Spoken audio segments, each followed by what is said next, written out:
Hello everyone, I miss you guys. When we get back to school, we'll have that Valentine's party that we missed. I thought I would read you a story. This one is called But No Elephants, and it's by Jerry Smath. This was my brother's and mine when we were little. Grandma Tiddly lived all alone. She worked hard every day. She had no time to play. One day a man came to her house. He was selling pets. "Would you like to buy a canary bird?" asked the man. "Very well," said Grandma Tiddly, "but no elephants." Grandma Tiddly was cooking stew. The bird wanted to help, so he sang a song for her. It made Grandma Tiddly happy. That night they sat down to eat the stew together, and it tasted better than ever before. The next day the man came again. "Would you like to buy a beaver?" he asked.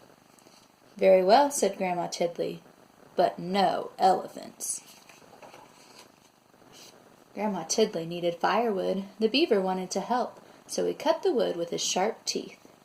That night they sat in front of a warm fire. Grandma Tiddly went shopping. She met a pet man again. "Would you like to buy a turtle?" he asked. "Very well," said Grandma Tiddly, "but no elephants." Grandma Tiddly was tired. The turtle wanted to help, so he carried her home on his back. That night, Grandma Tiddly washed the turtle and put him to bed. The next day it rained hard. The roof started to leak. Then someone knocked on the door. It was the you-know-who. Uh-oh. "Would you like to buy a woodpecker?" the pet man asked.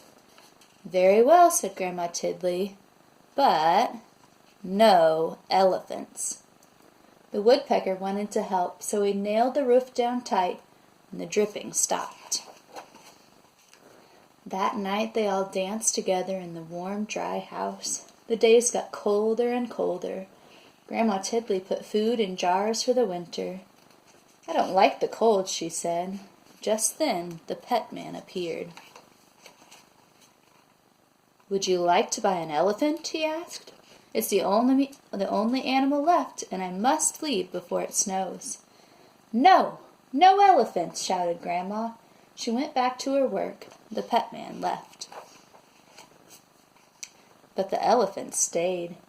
It started to snow, and it kept on snowing.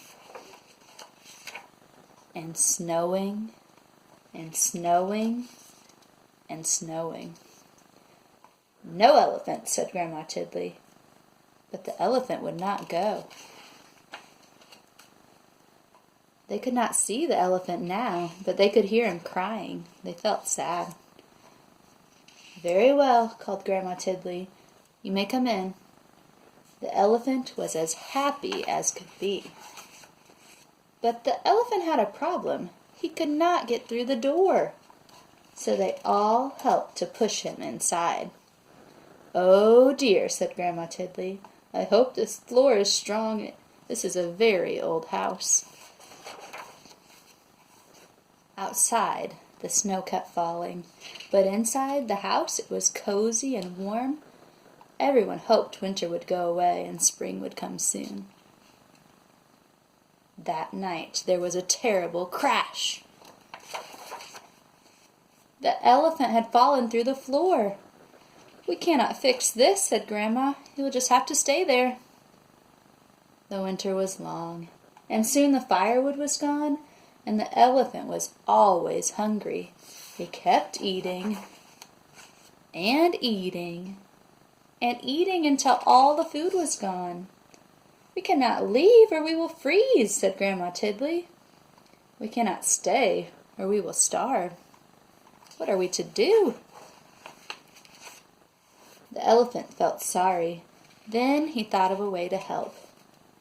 He started to walk. He walked and walked and walked and walked. This sign says south. When he stopped, they were in a warm, sunny place. And that is where Grandma Tiddly and her friends are today. Welcome, elephants. There's lots of snow outside and ice, but hopefully you're staying warm and maybe you can think about being where Grandma Tiddly is. See you guys when we're back at school. Bye.